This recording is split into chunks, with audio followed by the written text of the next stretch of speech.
तरीके से लिखते हैं। प्राचीन काल से ही कहानी कही सुनी व लिखी जाती रही है। आगे दी गई कुछ कहानियां पढ़िए। भाई आपकी दादी माँ, नानी माँ, मम्मी बहुत सी कहानियां आपको सुनाती भी होंगी। तो पढ़ते हैं पहली कहानी, मगरमच्छ और बंदर की कहानी। किसी नदी में एक बड़ा मगरमच्छ रहता था। भाई तो आप जानते हैं कि नदियों में मछली, मगरमच्छ, पानी में रहने वाले सारे जीव रहते हैं। नदी के किनारे एक जामुन का पेड़ था।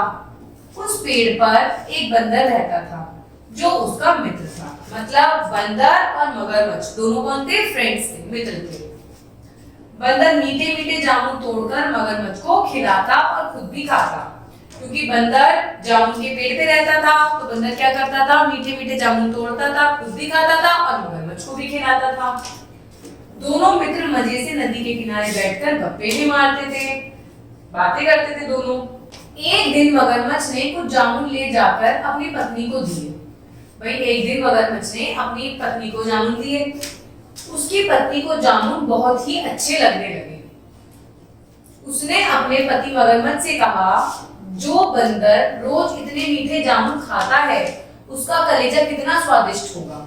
उसकी बीवी, मगरमच्छ की बीवी के दिमाग में आया कि जो बंदर पेड़ पे, जामुन के पेड़ पे रहता है, जामुन ही खाता रहता है, तो उसका कलेजा कितना मीठा होगा जब जामुन इतने मीठे हैं। तो मेरा उस बंदर का कलेजा खाने को जी ललचा रहा है।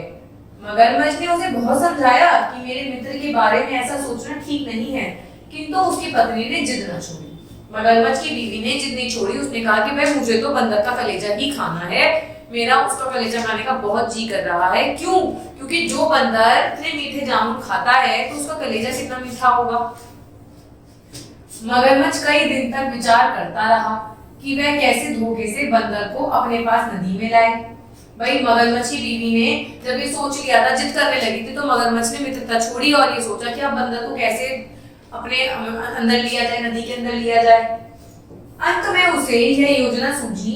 एक दिन उसने बंदर से नम्रता से कहा, एक दिन, मित्र तुम रोज हमें मीठे जामुन खिलाते हो, कभी हमें भी सेवा का मौका दो। वो कहता है, मगरमच्छ कहता है, उसने दिमाग लगाया, चाल बनाई, तो बंदर से कहता है कि रोज तुम हमें जामुन खिलाते हो, हमें भी तुम अपनी सेवा का कुछ मौका दो। तुम्हें आज मैं नदी की सैर करवा के लाता हूँ। वो कहता है कि चलो आज मैं तुम्हें नदी की सैर करवाता हूँ। बंदर को मगरमच्छ की बात पर शक नहीं हुआ। वह खुशी से उसकी पीठ पर बैठ गया। भाई बंदर के दिमाग में तो कुछ भी नहीं था कि मगरमच्छ की पत्नी ऐसा सोच रही है या मगरमच्छ उसे इसलिए बुला रहा है। वो उसने कहा और वो बैठ गया। मगरमच्छ उसे नदी की सैर का पूरा मजा दिलवाता रहा। भाई उसने अपने ऊपर से बिठाया और उसको वो पूरी सैर का मजा दिलवाता रहा। जब वे नदी के बीचों बीच आ गए, तो मगरमच्छ ने बंदर को अपनी पत्नी की इच्छा प्रकट करी। भाई बीचों बीच आने के बाद क्यों करी? ताकि बंदर कहीं भाग ना जाए। तो मगरमच्छ ने अपनी पत्नी की इच्छा को बताया। बंदर को अपनी इस मुसीबत से छुटकारा पाने की तरकीब सूझी। अब बंदर भी दिमाग चलाया कि भाई मैं अपनी जान कैसे बचाऊं। उसने मगरमच्छ से कहा, अरे दोस्त, यह तो छोटी सी बात है, मैं प्रसन्नता पूर्वक अपना कलेजा दे दूंगा, लेकिन इन दिनों मैं अपना कलेजा जामुन के पेड़ पर छिपाकर रखता हूँ। भाई बंदर ने दिमाग चलाया। उसने कहा कि भाई कलेजा नहीं मेरे पास, कलेजा तो मैंने जामुन के पेड़ पर छुपा कर रख रखा है, तुम मुझे वहीं ले चलो, मैं तुम्हें पकड़ा दूंगा। मगरमच्छ मूर्ख था। मगरमच्छ को इतना दिमाग नहीं था कि क्या शरीर के अंदर से कलेजा बाहर निकाल के रखा जा सकता है। वह बंदर की चतुराई को नहीं समझ सका। जैसे बंदर ने मगरमच्छ की चतुराई को नहीं समझा, ऐसे ही मगरमच्छ भी मूर्ख बन गया। वह तेजी से तैरकर बंदर को जामुन के पेड़ के नजदीक ले गया।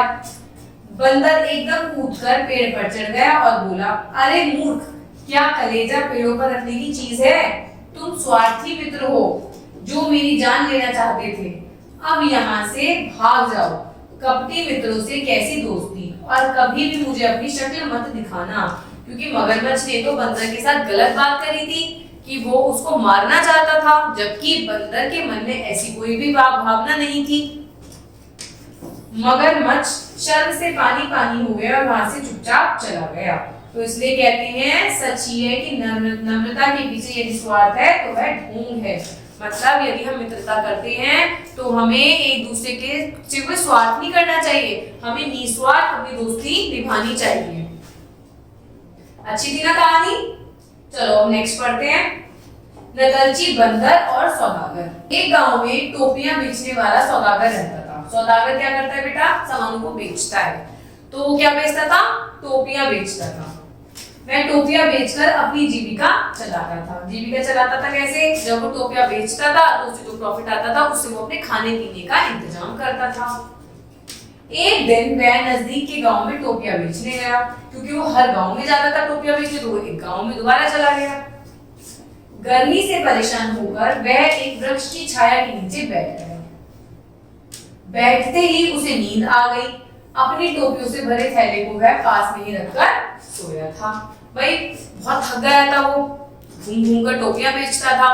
बहुत गर्मी लग रही थी तो सोचा पेड़ की छांव में बैठ जाता हूँ। अब पेड़ की छांव में से ठंडक लगी, बैठे बैठे वो सो गया। टोपियां उसके पास ही थी।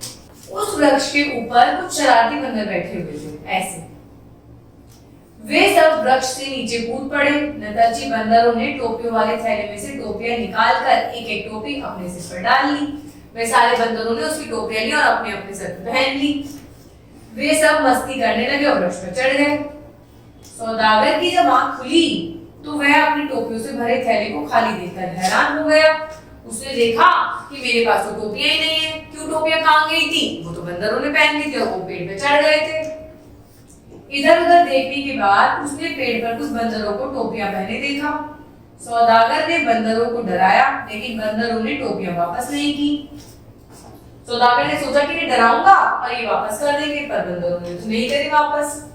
सौदागर को मालूम था कि बंदर नकलची होते हैं, मतलब बंदर आपकी नकल करते हैं। सौदागर को पता था। उसने अपनी टोपी सिर से उतारकर नीचे पटक दी। ऐसा देखकर सभी बंदरों ने भी अपनी अपनी टोपी सर से नीचे उतारकर जमीन पर फेंक दी। फिर सौदागर ने क्या दिमाग का काम करा? सौदागर ने सारी टोपी इकट्ठी की और थैले में डालकर घर चला गया। तो क्या कहानी है? जो बंदर होता है वो नकलची बंदर होता है। जैसा आप करते हो वैसा ही बंदर करके आपको दिखाते हैं। सौदागर को कोई बात पता थी तो सौदागर ने इसका फायदा उठा लिया और अपनी टोपियां लेकर वो चला गया। ये भी कहानी बहुत इंटरेस्टिंग थी। नेक्स्ट पढ़ते स्वार्थी मित्र। ऊंट और सियार आपस में गहरे मित्र थे, हमेशा वो साथ साथ रहते थे। एक दिन उन्होंने नदी पार जाकर खेतों में से खरबूजा खाने का विचार बनाया, परंतु नदी गहरी थी और सियार में इतनी दूर तक तैरने की हिम्मत नहीं थी। भाई ऊंट तो तैर सकता था, पर सियार में इतनी कैपेबिलिटी नहीं थी कि वो तैर पाता। पर ऊंट ने इसका भी उपाय तलाश किया। उसने सियार को अपनी पीठ पर बिठाया और नदी पार कर ली। रात के समय खेतों में घुस गए और मजे से खरबूजों का हाथ साफ करने लगे, मतलब मजे से खरबूजों को खाने लगे। आधी रात बीत चुकी थी और खेतों के रखवाले गहरी नींद में सो रहे थे, क्योंकि खेतों में तो रखवाले होते हैं कि ताकि उनके फ्रूट्स कोई खा ना जाए। लेकिन वो आधी रात हो रही थी तो दोनों ने चुपचाप चुपचाप बहुत सारे खरबूजे खा लिए। क्यों खा लिए? क्योंकि वो सो रहे थे, क्योंकि रखवाली करने वाले। ऊंट और सियार बिना किसी रुकावट के खरबूजे खाते रहे, पर सियार का पेट था ही कितना, थोड़ी ही देर में, क्योंकि सियार का पेट तो छोटा होता है, ऊंट का बहुत बड़ा पेट होता है। तो सियार का तो पेट बहुत जल्दी भर गया, ऊंट का पेट भरा नहीं था। पहले तो सियार थोड़ी देर तक प्रतीक्षा करता रहा, तो इसने सोचा ऊंट का पेट भरेगा, पेट भरेगा, पेट भरेगा, लेकिन उसका नहीं भरा। लेकिन बड़ी देर तक, जब तक ऊंट का पेट नहीं भरा और वह खाता ही गया, तो सियार को बोरियत होने लगी। भाई ऐसा तो आपके साथ भी होता है कि कोई देर तक खाना खाता रहता है, आप जल्दी खा लेते हो तो आप उसे खाने देखते देखते बोर हो जाते हो। ऐसे ही सियार ऊंट को देखकर बोर होने लगा। वह बोला, मित्र, बड़ी देर से मेरा मन हुआ करने को कर रहा है। तुम तो जानते ही हो कि खाने के बाद मैं हमेशा हुआ करता हूँ। भाई कोई आवाज होती है हुआ करके, वो निकालता हुआ, दिमाग लगाया उसने। क्या कह रहे हो मित्र? ऊंट बोला, अभी तो मेरा पेट आधा भी नहीं भरा। तुम्हारी आवाज सुनकर अगर रखवाले आ गए तो बहुत मार पड़ेगी और मैं भूखा रह जाऊंगा। बिल्कुल भाई, अगर वो चुपचाप खा लेते, अगर वो आवाज मारता हुआ करके तो रखवाले आ जाते और ये लोग पिटते और उसका तो पेट भी नहीं भरा था ऊंट का अभी तक। मगर सियार नहीं माना, क्योंकि वो तो बोर हो रहा था ऊंट को देख देख कर। और वही हुआ जो होना था। सियार की आवाज सुनकर रखवाले दौड़ गए। सियार तो बैलों के बीच में छिप गया, पर ऊंट कहाँ छिपता, क्योंकि सियार तो छोटा होता है, वही ऊंट तो बहुत बड़ा होता है, वो तो छिप भी नहीं सकता। ऊंट को बहुत मार पड़ी, मुश्किल से जान बचाकर वह नदी के तट पर आ गया। वही ऊंट पिटा तो नदी के तट पर आ गया वो रो कर। जंगल को लौटते समय दोनों ने पहले की तरह नदी पार करने की योजना बनाई। सियार ऊंट की पीठ पर बैठ गया, मगर बीच धार में पहुंचते ही ऊंट ने कहा, मेरा लौटने का मन कर रहा है। सियार के लाख गिड़गिड़ाने पर भी ऊंट नहीं माना और गहरे पानी में गोता लगाने लगा। स्वार्थी सियार वहीं डूब गया। तो शिक्षा क्या है, विश्वासघात का परिणाम सदैव बुरा ही होता है। क्योंकि सियार ने ऊंट की मदद नहीं करी थी, तो ऊंट ने भी बीच नदी में सियार का साथ छोड़ दिया। तो हमें हमेशा अपने मित्र का साथ देना चाहिए, उसे कभी भी अकेला नहीं छोड़ना चाहिए। Thank you.